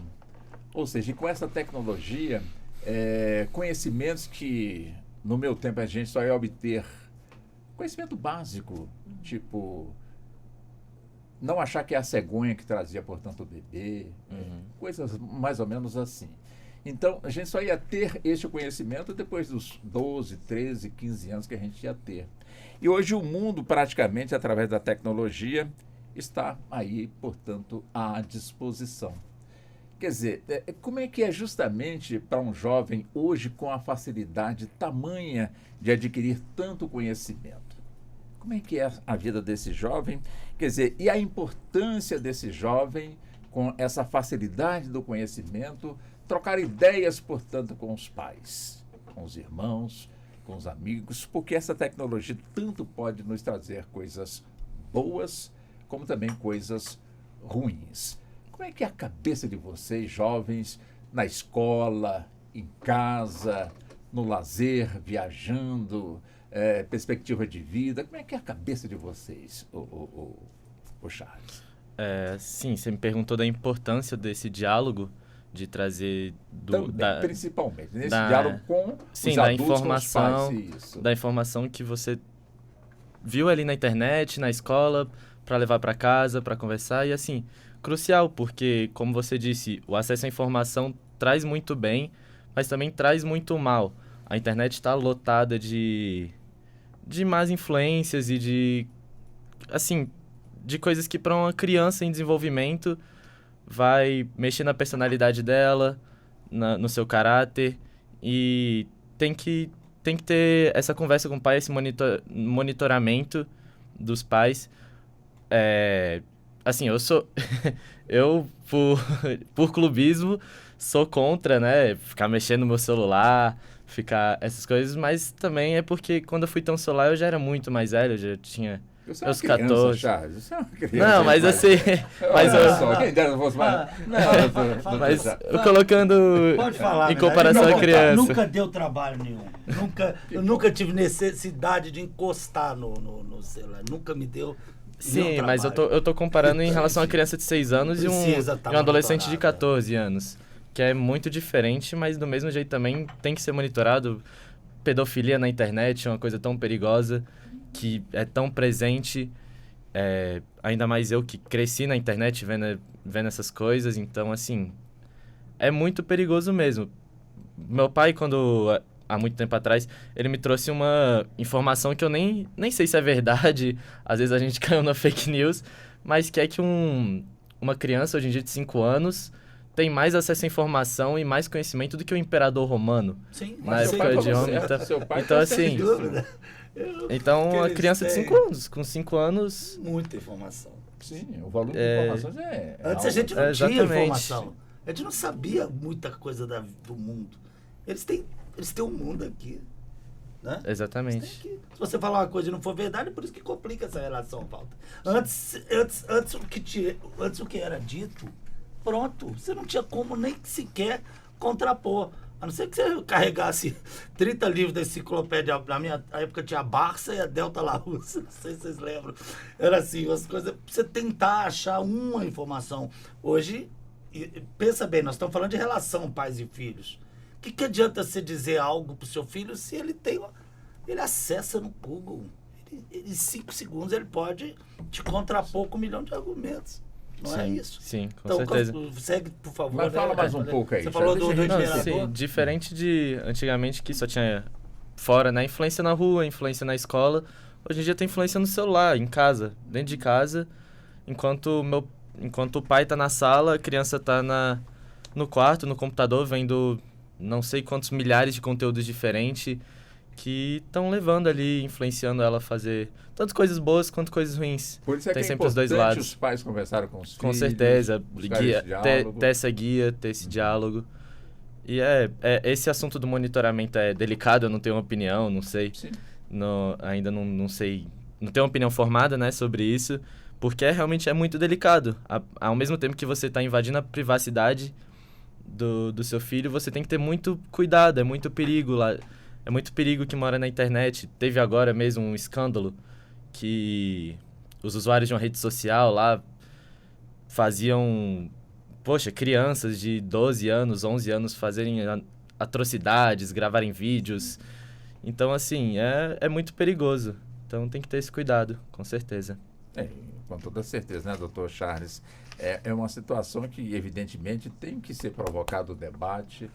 Daí a importância também dessa lei, né, que chegou e foi comemorada agora no dia 14, da paternidade, portanto, responsável. Quer dizer, paternidade responsável onde as coisas simples, úteis e que serão levadas pela vida toda, para a vida toda das nossas crianças. Porque, claro, também, num passado não tão distante, era comum o pai ensinar o filho a beber. Não, meu filho tem que aprender a beber aqui essa cachaça, eu bebo, ele tem que aprender a beber. Ou então pegar o filho e colocá-lo para dirigir, também era homem. Meu filho já sabe dirigir com 8 anos, 10 anos. Quer dizer, naquele tempo a pessoa falava como se fosse assim, um feito para ser registrado para a história, né? Quer dizer, a pessoa agia dessa forma, ela tinha conhecimento que estava errado, podia ter noção, mas não podia medir, portanto, aí as consequências de futuro, portanto, aí para essas crianças. Mas eu gostaria mais de avançar mais um pouco nessa questão justamente dessa lei que passou pelo crivo do Congresso Nacional, uma lei que não passou batida, ela ainda não alcançou, portanto, a importância junto à nossa sociedade, daí a Rádio Justiça, de alguma forma também, colaborando, contribuindo, também com o seu dever de fazer com que esse assunto extremamente importante esteja sendo debatido por toda a nossa sociedade, doutor Charles. Walter, eu vou fazer só um parêntese aqui antes de falar da lei.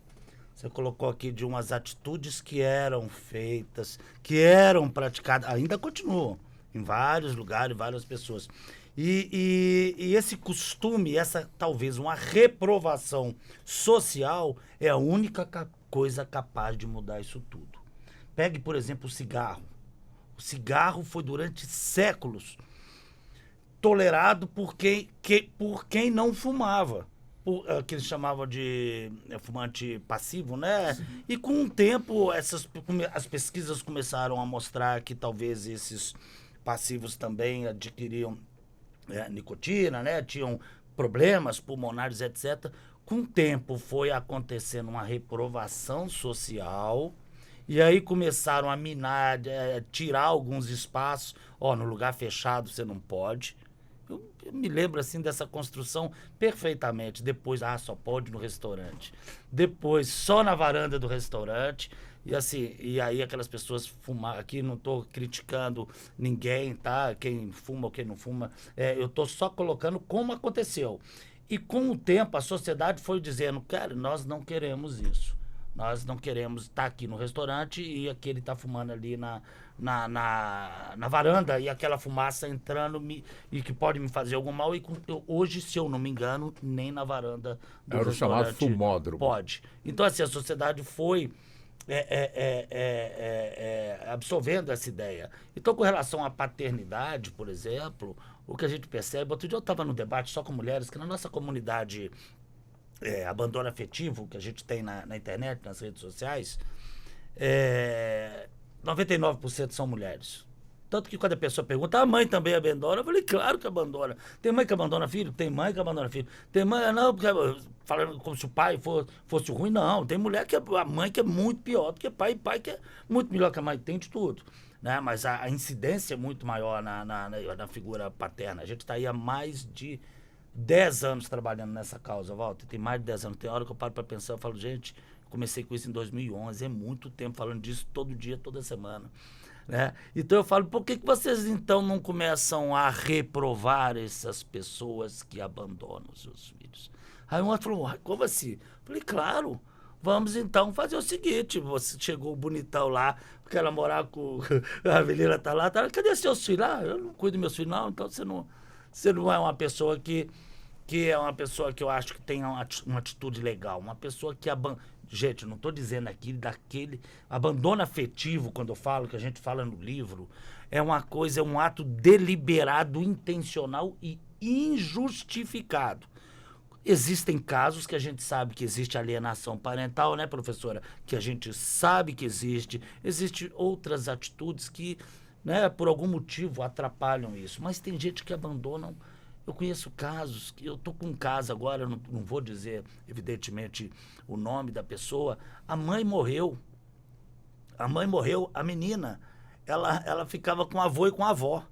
Aí a avó morreu, aí agora o avô morreu. E a menina tenta se comunicar, ela é bloqueada na rede social do pai. Ou seja, assim, o pai, às vezes, né, alguns casos que não é dentro daquele casamento, ele simplesmente opta por não reconhecer aquela pessoa como integrante da família. Pensa numa covardia, que covardia maior do que essa? Um caso onde a pessoa não tem a mãe, a pessoa não tem a avó, não tem ninguém. Então, quer dizer, e o pai simplesmente... Né? Então, assim, eu acho que a sociedade, ela deve reprovar esse tipo de atitude. A gente deve reprovar, você não pode normalizar isso. E eu acho que a nossa luta maior, Walter, eu, por exemplo, eu já fiz, eu tenho no livro falando sobre isso, até ensinando. Eu tenho até um modelo... Fala do livro Abandono Afetivo. Eu tenho até um modelo para falar, gente, você quer fazer ação de reparação de danos contra o pai por causa do abandono? É aqui.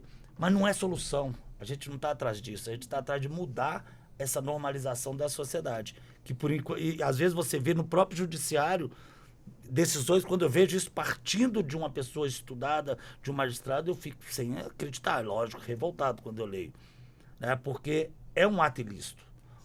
O dever de cuidar... Existe uma confusão aqui, só fazer uma diferenciação. Pois não. Tem pessoa que fala que não sou obrigada a amar meu filho. A ministra Nancy Andrighi, no julgamento do recurso especial mais emblemático sobre o tema de 2012, ela disse uma frase que define tudo. Amar é faculdade, cuidar é dever. Mas eu não amo, mas o núcleo mínimo de cuidado com aquele ser humano em formação, você como pai ou como mãe, você é obrigado a ter. Se você não tem, você tá praticando um ato ilícito, porque tem um comando na Constituição Federal que diz que é dever assistir, criar e educar os filhos menores. Está escrito na Constituição. Agora você simplesmente não quer fazer. Então nós vamos ter um ordenamento jurídico vazio, onde você descumpre um dever básico, né? Eu digo até um dever moral, né? Mais do que um dever legal, e você não vai ter uma consequência. Então, voltando aqui, quando a gente trouxe na época de 2015, esse livro, batendo muito nessa questão jurídica, não é que a gente acha que a ação judicial é solução para isso. Eu chamo de a mais maldita de todas as ações judiciais. Nem eu, como advogado, quero, acho que nenhum advogado gosta de ver um filho processando o pai por abandono. Mas o ordenamento jurídico, para que ele não fique vazio, ele tem que ter uma resposta. E muitas dessas pessoas, eu falo, gente, não estão atrás de dinheiro. Eu conheço uma pessoa muito famosa, não vou aqui nem colocar o nome dela, né? Ela dá entrevista tudo, mas não é o caso, não. É uma artista muito famosa, de quase todos os canais de televisão. Eu conheci na Bienal do Livro, no Rio de Janeiro, em 2019. Ela é uma pessoa realizada em tudo, profissionalmente. Ela até hoje luta porque ela quer o nome do pai na certidão de nascimento. É uma briga que já vai para uns 20 anos. Já chegou aqui em Brasília. E aí você pergunta, Nilza, para que ela quer o nome do pai da certidão de nascimento? Não sei, vai conversar com ela. Ela quer. Ela sabe que a presença ela nunca teve. Não vai ter, mas ela quer ter um documento. É uma desconstrução, às vezes, na personalidade da pessoa, não ter aquele documento, né? Então ela luta pelo nome do pai. Uma pessoa já não é uma criança, um adolescente, e ela vai conseguir, já está nos finalmente, para tu ver até que ponto que esse abandono afeta a pessoa. Então, como eu disse, resumindo, não é a questão da indenização, não é a questão de dinheiro. Às vezes a pessoa quer um papel ali, para dizer, cara, tu estava errado. Você não podia ter feito aquilo comigo. E nenhum dinheiro paga um abandono de uma vida inteira, aniversários sem parabéns, festas na escola, apresentação escolar sem ninguém, momentos tristes, momentos felizes, todos têm aquela figura que a pessoa mais esperava contar. Então, às vezes, algo que diga, cara, você está errado, né? Então, é muito por aí. Não existe na ação de indenização, por exemplo, não existe nenhum dinheiro paga o abandono de uma vida. Com toda certeza. Agora, doutora Célia, quer dizer, a gente está focando muito aqui na figura paterna. E, evidentemente, que numa família nós temos ali os meninos, temos também as meninas. E é evidente também que, pela nossa criação, os pais, se puderem, conversam com os meninos determinados assuntos e a mãe conversa com as meninas determinados assuntos.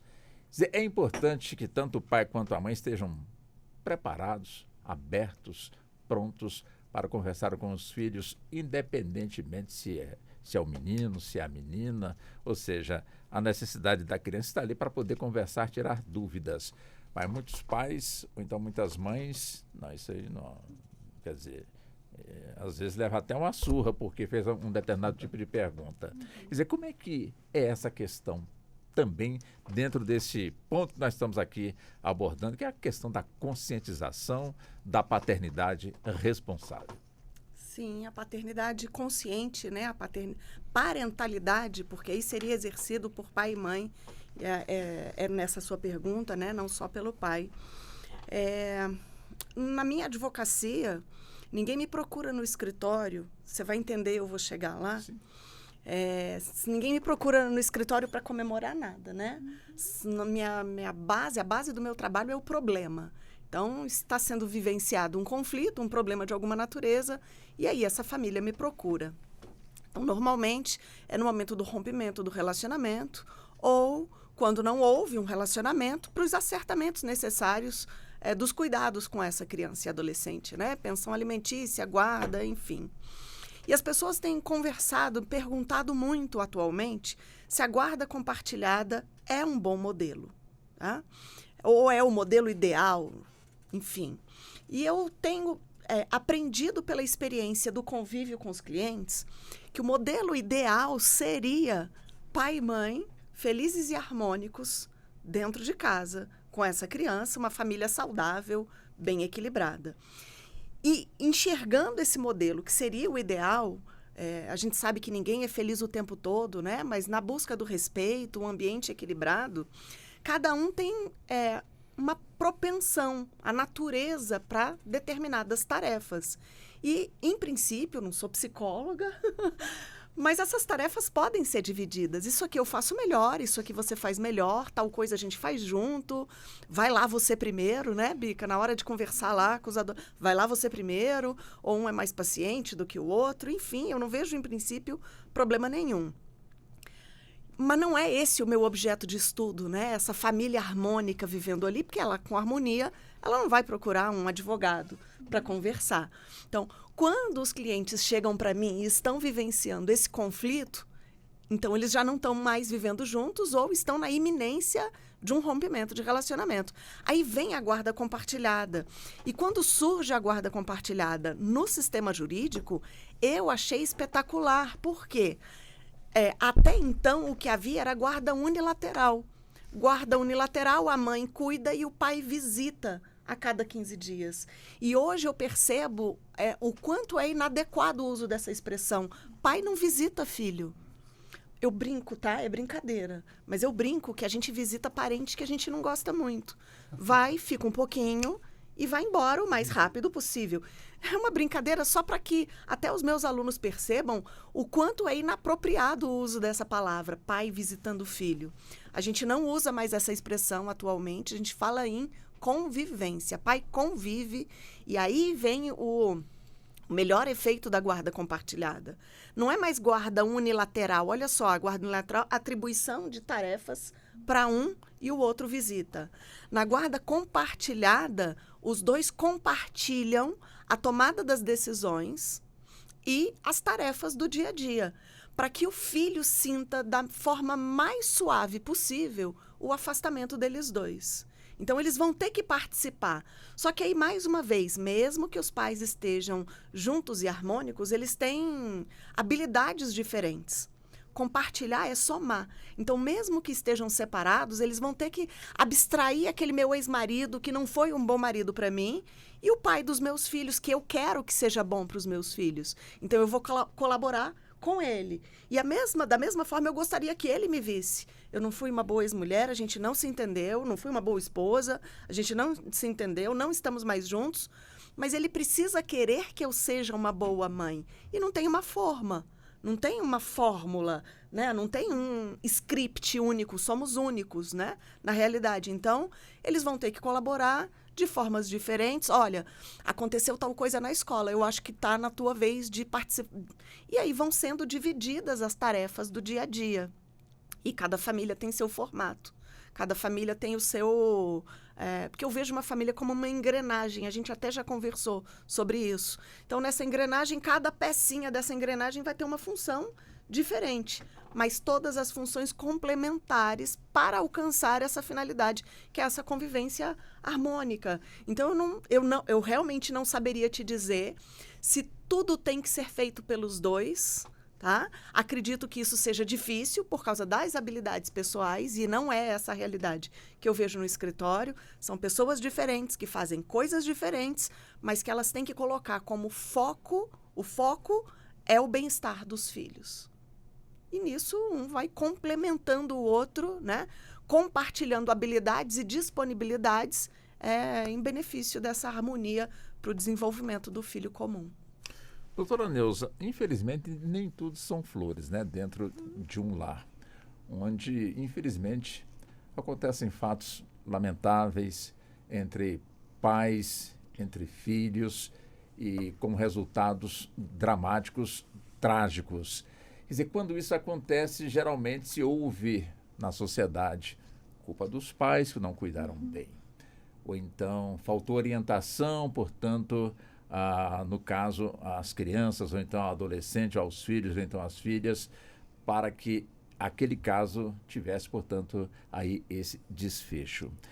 Quer dizer, como é que é, no campo da psicologia, os pais enfrentarem dentro de casa, dentro da sua responsabilidade, dentro da sua consciência responsável no campo, portanto, da paternidade, quando depara com uma gravidez precoce, ou então com a paternidade precoce, ou então com, enfim, descambando para questões de drogas e outras coisas mais. E principalmente tirando, ou seja, não tirando proveito numa sala de aula.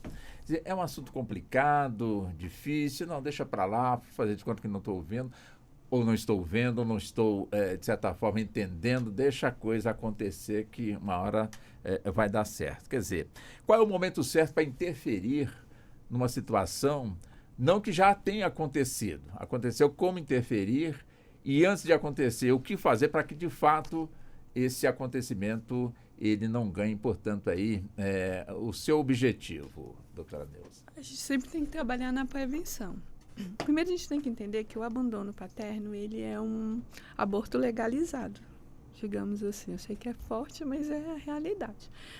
Então, nós somos produtos do meio. A criança, ela vai reproduzir um comportamento aprendido, tanto quanto criança, quanto adolescente também, né? O meio interfere no nosso processo de desenvolvimento.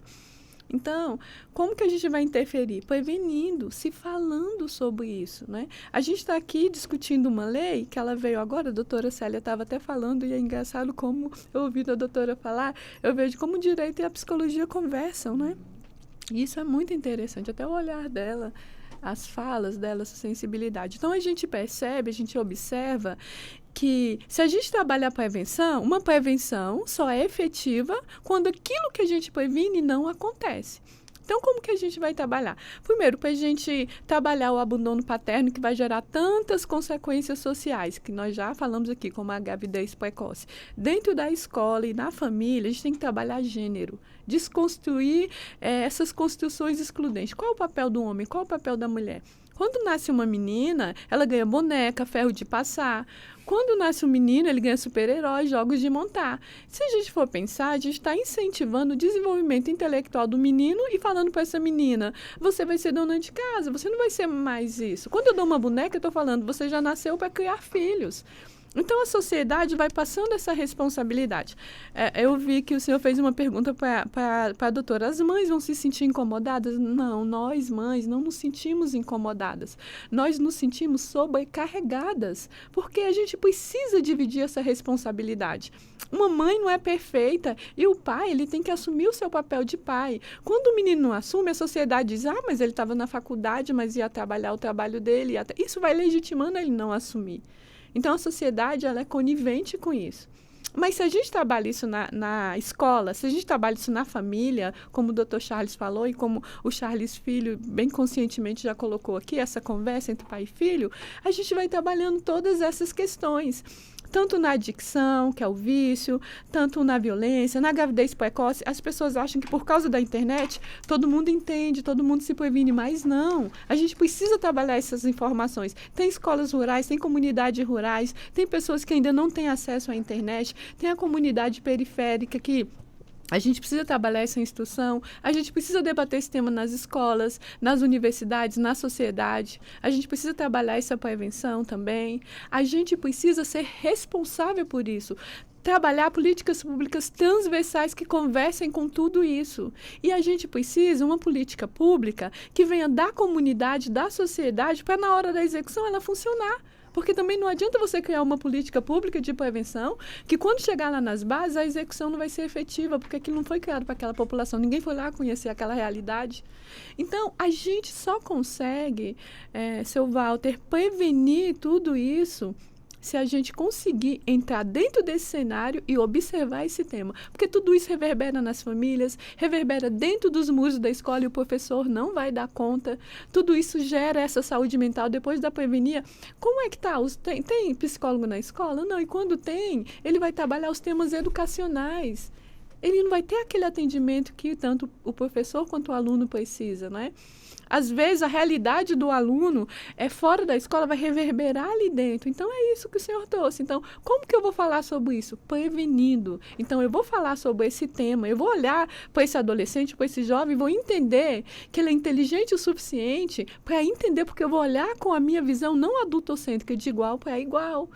E é isso que a gente vai conseguir trazer o respeito, é isso que a gente vai conseguir trabalhar essa transformação e mudar a nossa sociedade. É com esse olhar. Charles, que não é o doutor, conta para nós, né? Como disse aqui a doutora Neuza, né? Resumindo, o que o jovem gostaria, ou poderia, ou teria o dever de repassar para o adulto que, pelas circunstâncias, não entende ou não entendeu ou precisa entender o que é hoje em termos de vida, em termos de conhecimento, ou seja, porque sempre é o adulto passando para o jovem. Mas o que o jovem também pode passar para o adulto quando a palavra é justamente a harmonia e também o respeito? Acho que assim, não tem uma fórmula de seguir, de assim, tem certas coisas para passar, né? Mas o diálogo se construindo, quando se constrói o respeito ali mútuo entre as duas partes, automaticamente você já vai aprendendo coisas. Tanto o filho aprende muito mais com o pai do que se fosse só obedecendo e obedecendo, que se torna até uma atitude automática do garoto, né? De só obedecer, mas quando existe esse respeito, ele aprende ao invés de obedecer. Então, a mesma coisa ao contrário. Quando ele vai para casa, existe esse diálogo, conta as coisas que aconteceram na escola, as coisas que ele aprendeu no computador, fala de um joguinho, fala de um vídeo ou um filme que ele viu na internet. O pai também aprende das coisas atuais, enfim, pode ser um músico que seja, que está no momento agora, um cantor, né, um ator, uma coisa assim. Então, essa troca de informações acrescenta tanto de um lado quanto do outro. Eu acredito nisso, que a partir do momento que é estabelecido esse respeito mútuo, os dois lados aprendem e se divertem e é uma relação muito mais tranquila, suave. Posso fazer um parênteses? Claro. Pois não, doutor Charles, por Que favor, ele tá falando fique aqui. à vontade. Só completando o que ele está falando, eu acredito que talvez a gente aprenda até mais. Talvez a gente aprenda mais. Nós aprendemos muito com os nossos filhos. Eu costumo dizer que o estudo da parentalidade talvez seja o maior curso de desenvolvimento pessoal. O melhor e maior curso de desenvolvimento pessoal que você pode fazer. Porque você aprende todo dia. Para você ser pai, você conseguir ser pai ser pai ou mãe dos seus filhos, imagina. Eu já disse aqui que eu coloquei aqui mais cedo que ele nunca me deu problema nenhum. Né? O Charles nunca me deu problema. Imagina tu ser exemplo. Você tem que ser exemplo para uma pessoa que já é um exemplo. Poxa, imagina, como é que você tem que se transformar todo dia, né? Então, é um curso de desenvolvimento pessoal, a parentalidade, quando você procura, né, melhorar, você procura avançar em cima disso. Então, ele está colocando aqui desse aprendizado com os pais. Nossa, mas a gente aprende muito. A gente aprende todo dia com os nossos filhos. É um aprendizado recíproco, é um crescimento mútuo, né? Quando existe esse diálogo que ele bem colocou aí. Pode complementar o seu raciocínio, evidente, depois de uma palavra belíssima. Fica até difícil completar. Você admira o seu pai? Oi? Você admira o seu pai? Ele te admira. Muito, assim. É a maior referência que vou falar junto com minha mãe, né? Pra não ter ciúmes em casa. Claro. Pra não tomar puxão de orelha. Mas os dois são minhas maiores referências. Tem até uma redação que eu fiz que eu guardo com muito carinho. Quando eu era mais novo, tinha meus 10 anos. E meu pai, quando eu cheguei em casa com ela, se emocionou muito, postou em várias coisas. Mas é porque eu sempre coloquei. Eu lembro que eu escrevi. Muitos levam pra casa como seus super-heróis Batman, The Flash, Super-Homem. Pra mim, meus super-heróis sempre foram meus pais. Porque, enfim, são minha maior referência de caráter, personalidade, atitude. Então, só admiração. Fazer chorar aqui no programa, não. Não vale, não. Mas vale, tá não. bom. Obrigado. Como o nosso tempo está já caminhando para o encerramento, antes das considerações finais, eu vou fazer uma pergunta única para todos e todas, e eu peço aí 1 minuto e meio para cada resposta. E começo com o senhor, doutor Charles. Justamente, como é que o senhor avalia a chegada da lei que cria o Dia Nacional de Conscientização da Paternidade Responsável?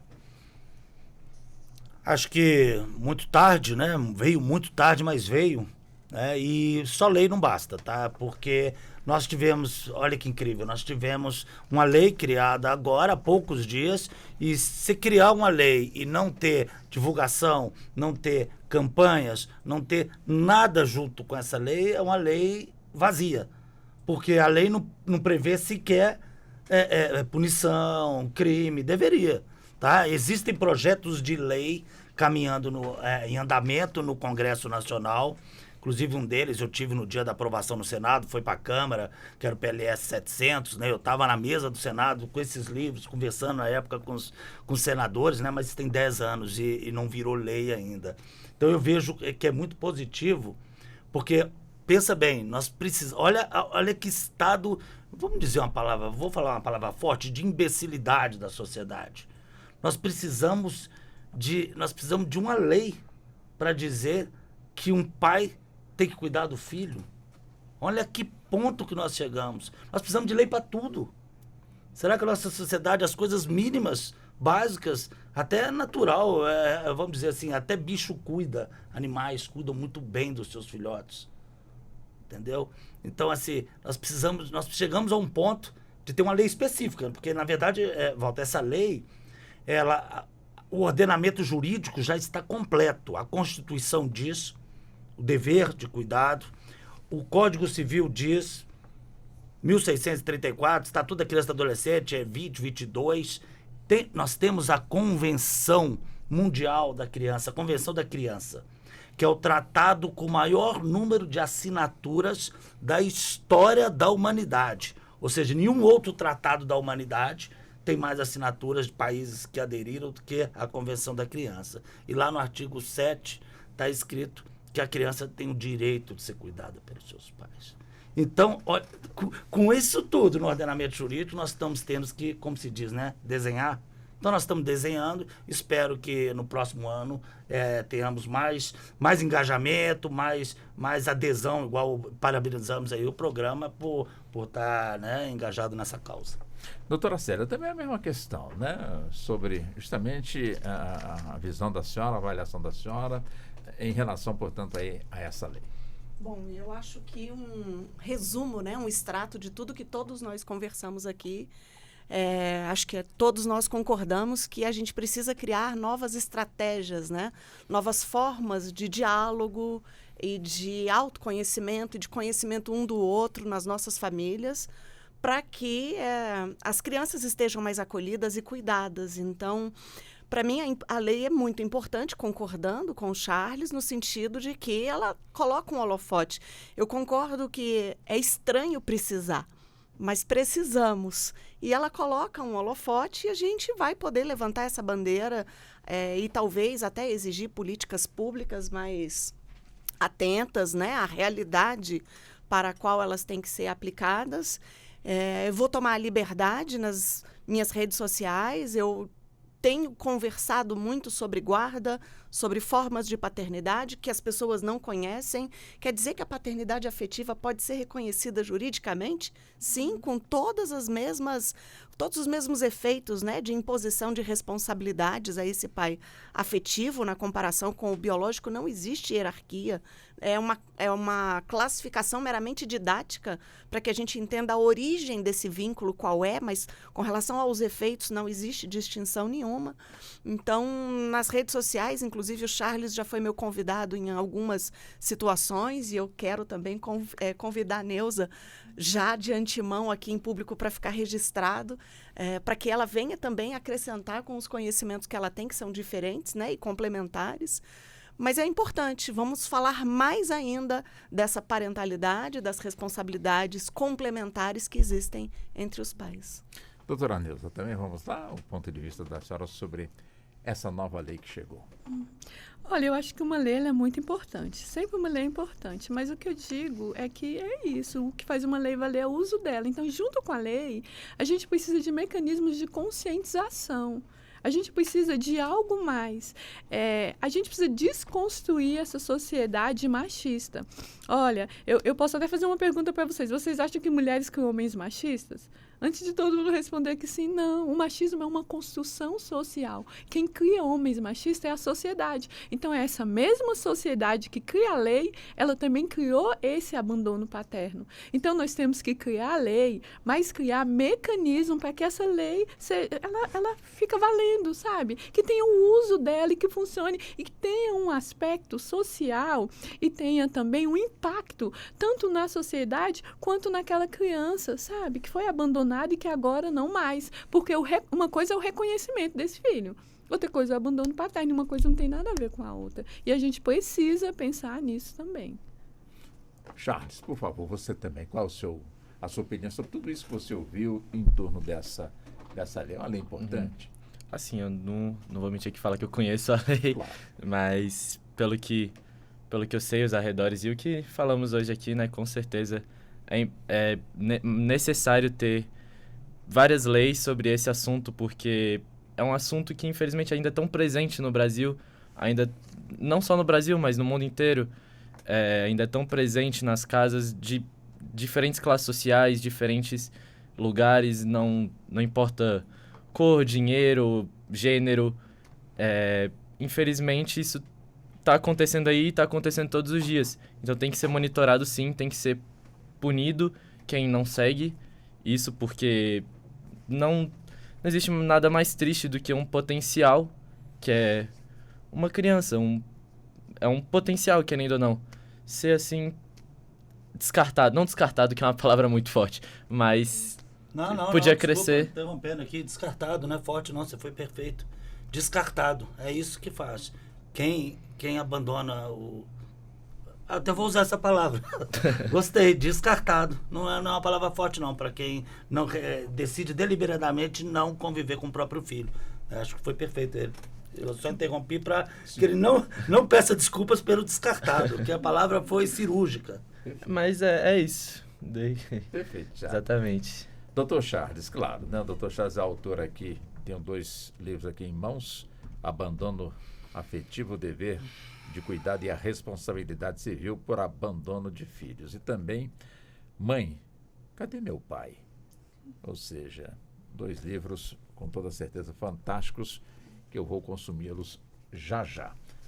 1 minuto também para as considerações finais. Agora, nosso tempo está encurtando mais ainda, doutor Charles.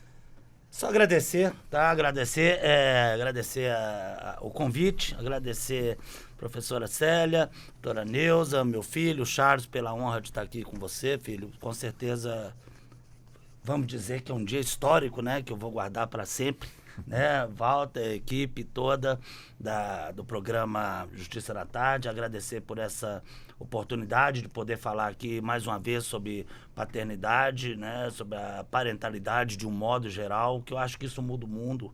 É uma das poucas coisas que hoje eu tenho certeza absoluta que pode transformando a relação entre pais e filhos, transforma-se a relação daquela família, transforma-se uma sociedade inteira com a transformação dessa família, e isso pode transformar o planeta inteiro. Então, é algo que nós estamos dizendo aqui que realmente muda o mundo. E parabenizar, né, pela escolha do tema, e que ano que vem, se Deus quiser, na semana da ano que vem está muito longe.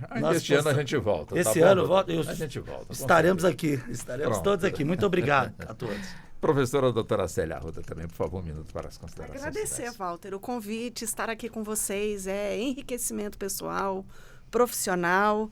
Parabenizar você pela habilidade impressionante que você tem em percorrer todos os temas. Eu ia falar temas diferentes, mas são todos os temas, e a oportunidade que a gente tem de conhecer pessoas novas. Um prazer conhecer a Neuza, o Charles, que não é o advogado, e estar mais uma vez aqui com o Dr. Bica e a equipe de vocês, que é sempre mesmo muito acolhedora. Obrigada. Muito obrigado também a senhora.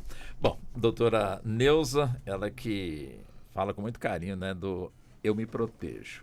É realmente sensacional, um trabalho que é desenvolvido aqui na nossa capital federal. Parabéns. Um minuto para as considerações finais, doutora Neuza. Parabéns para você por esse programa. Obrigado pela oportunidade, doutor Charles, doutora Célia, Charles Filho. E eu fico muito feliz de ter participado com vocês. E para terminar, eu vou falar um verso de Carolina Maria de Jesus. Adeus, adeus, eu vou morrer. E deixo esses versos ao meu país. Se é que tenho o direito de renascer, quero um lugar onde a criança é feliz. Opa, parabéns, gostei. Carolina de Jesus. Ô Charles, alguém me contou que você pretende fazer comunicação. Não sei se seu pai vai gostar, mas ele deu a liberdade para você escolher. Então você encerra, portanto, aqui as considerações finais. Fala o que o seu coração quer dizer. Queria agradecer ao convite, a oportunidade de conversar aqui. Algo inédito para mim, que é participar de um debate assim, e um debate tão importante com tantos aprendizados que eu vou levar para o resto da minha vida. E é isso, que foi uma honra participar do programa. Queria também mandar um abraço para os meus amigos que... Fala o nome deles aí, você lembra? São muitos, eu vou resumir. Então, vou resumir no nome. Eu vou resumir no nome do grupo, que é Fifinha, são todos eles. Então, nos acompanharam aqui. E, enfim, é isso. Agradecer. Muito obrigado. Eu faço até um convite sobre esse tema, a gente voltar nesse tema, ao doutor Charles, a doutora Célia, a doutora Neuza e também a você, Charles, para a gente trazer, além dos senhores e senhoras, também trazer este grupo que participou, que se interessou, não só o Charles dentro da sua juventude, como também os demais jovens, porque é importante também a gente ouvir outras vozes também dentro deste campo da juventude. Então, fica aí o convite. Eles que estão aí mandando mensagem para você, alguém zoando também por aí. Então, vamos trazê-los também aqui para o debate, tá bom? Pode fazer o convite para eles. Já estão convidados. Doutor Charles, um abração para o senhor. Muito obrigado, viu? Charles, um abraço, muito obrigado. Hein? Um abraço. Doutora Neuza, um abraço também para a senhora, muito obrigado. Doutora Célia, mais uma vez, muito obrigado pela atenção. E assim nós chegamos ao fim da edição de hoje do nosso Justiça na Tarde Debate. Agradecendo especialmente a você e convidando para o nosso próximo encontro. É evidente que na sexta-feira estaremos de volta. Boa tarde e até lá. A Rádio Justiça apresentou Justiça na Tarde. Secretaria de Comunicação Social, Supremo Tribunal Federal.